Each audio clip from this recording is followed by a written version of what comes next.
Réunis en Assemblée générale constitutive ce vendredi 14 janvier 2021 à Yamoussoukro, au Centre des innovations et des technologies de l'Anarcade CITA, l'association des équipementiers locaux, 35 ans au total, et les structures d'invention dans l'accompagnement à la transformation des noix de cajou. Conseil Coton Anarcade CCA, Centre de démonstration et de promotion de technologie CDT, Société ivoirienne de technologie tropicale I2T, Côte d'Ivoire Engineering INPHB et le Centre d'innovation de la technologie de l'Anarcade CITA, sous la supervision du ministère du Commerce et de l'Industrie, représenté par le directeur régional de Yamoussoukro, ont formalisé la naissance de leur association, la Petrapassi, plateforme des équipementiers pour la transformation des produits agricoles de Côte d'Ivoire. Elle désigne les fabricants de machines, usiniers de pièces de rechange, prestataires de services industriels. La mise en place de la Petrapassi intervient après des ateliers qui ont défini le cadre juridique et les instruments nécessaires à l'opérationnalisation de la plateforme, l'identification de mesures d'appui pour une éclosion de la production locale des équipements dans les principaux secteurs que sont l'approvisionnement en matières premières, la conception des équipements, leur fabrication ou reproduction, promotion, maintenance, les relations entre équipementiers et transformateurs. Une action saluée par le ministère du Commerce et de l'Industrie. Pour avoir des industries, il faut avoir des équipementiers de ces industries. Et c'est dans ce cadre que nos équipementiers locaux ont jugé bien de se mettre ensemble depuis l'année passée, où j'ai même pris part à la première réunion de concertation qui aujourd'hui est en train d'aboutir à quelque chose de concret, à quelque chose d'assez bien. Dans cette même chaîne de valeur, il y a aussi ce qu'on appelle la main-d'œuvre. Nous avons aujourd'hui des élèves ingénieurs et qui sont très aguerris. Et certains sont en train d'utiliser l'autre pan de développement de notre économie, qui est l'entrepreneuriat. Et nous pensons que si nous avons des équipementiers locaux, ils connaissent au mieux les problèmes de nos entrepreneurs industriels. Et particulièrement, je voudrais saluer mon ministre du Commerce et de l'Industrie, le ministre Souleymane Diarra Souba, pour toutes les actions entreprises en faveur de la modernisation de la Côte d'Ivoire, dans le cadre de l'industrie. Élu au terme d'une élection où il était le seul candidat, Paul Pagny présidera aux destinées de cette plateforme durant 3 ans. Je dirais tout de suite, le premier défi, c'est d'aider le gouvernement à atteindre les objectifs qui se sont fixés, c'est-à-dire on va s'inscrire dans les défis du gouvernement, en l'occurrence le Conseil Coton Anarcade qui projette d'ici quelques années pouvoir faire 50% de transformation sur le territoire. Donc ça, c'est un grand défi pour nous. Le second défi, c'est de pouvoir connaître tous les équipementiers, connaître les compétences de chacun et puis pouvoir proposer à la longue des technologies évoluées made in Côte d'Ivoire. Stéphane Dakouri et Diallo Abdoulaye ont été élus respectivement premier et deuxième commissaire aux comptes de la Petrapassi. Notre rôle sera vraiment de s'assurer du bon fonctionnement de cette organisation-là. Parce que le plus gros souci des organisations, c'est la gestion.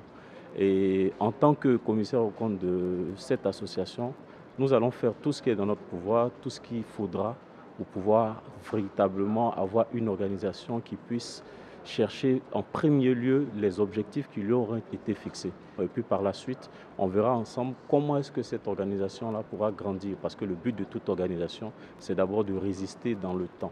Voilà.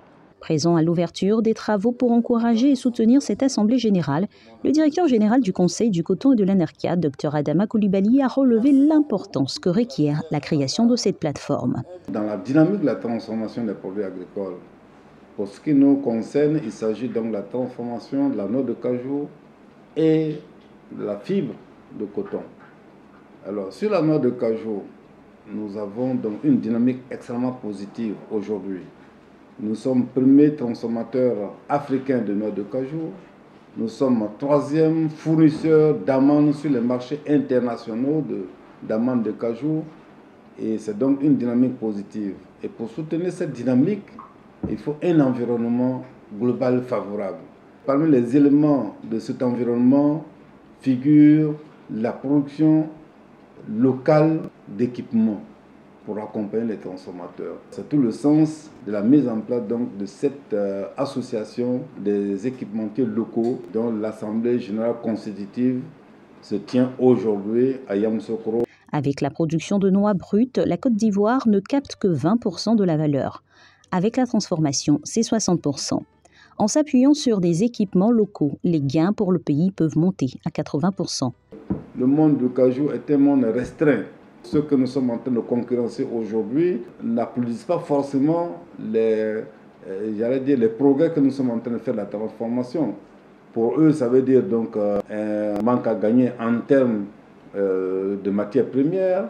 Ça veut dire aussi donc manque à gagner en termes de marchés finaux au niveau donc de la consommation.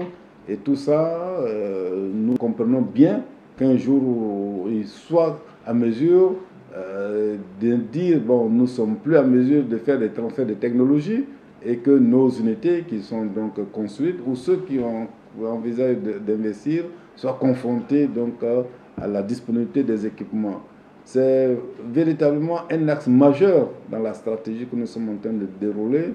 Il ne faut pas qu'une unité qui a une capacité de 20-30 000 tonnes s'arrête pendant un mois parce qu'il y a une pièce qui est gâtée et qu'on doit commander la pièce à l'extérieur.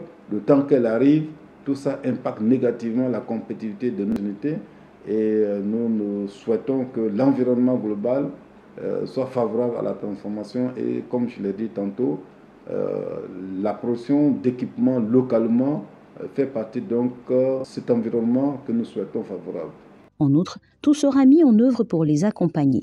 Pour ce qui concerne l'ANACAR, c'est une activité nouvelle donc, qui demande que les ingénieurs qui ont la compétence donc, de fournir et de fabriquer des équipements reformatent leur trajectoire en termes donc, de production d'équipements. Au niveau de la conception, nous avons confiance, ils ont tout le process, mais ils ont besoin d'être accompagnés à tous les niveaux en termes donc, de débouchés, en termes de financement, en termes d'équipement eux-mêmes pour pouvoir donc, être à la hauteur donc, des attentes de la filière ANACAR.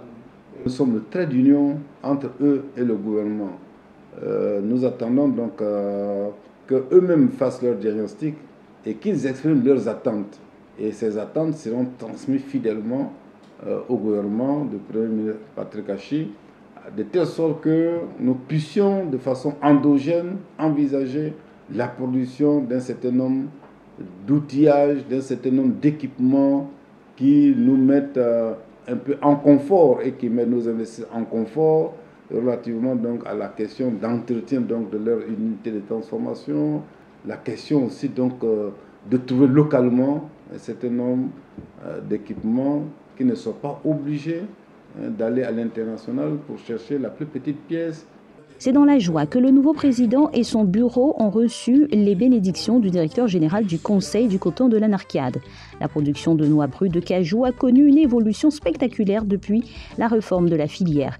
Elle est passée de 645 587 tonnes en 2016 à environ 1 million de tonnes en 2021. Hissant la Côte d'Ivoire au rang de premier pays producteur et exportateur de noix brutes de cajou depuis 2017.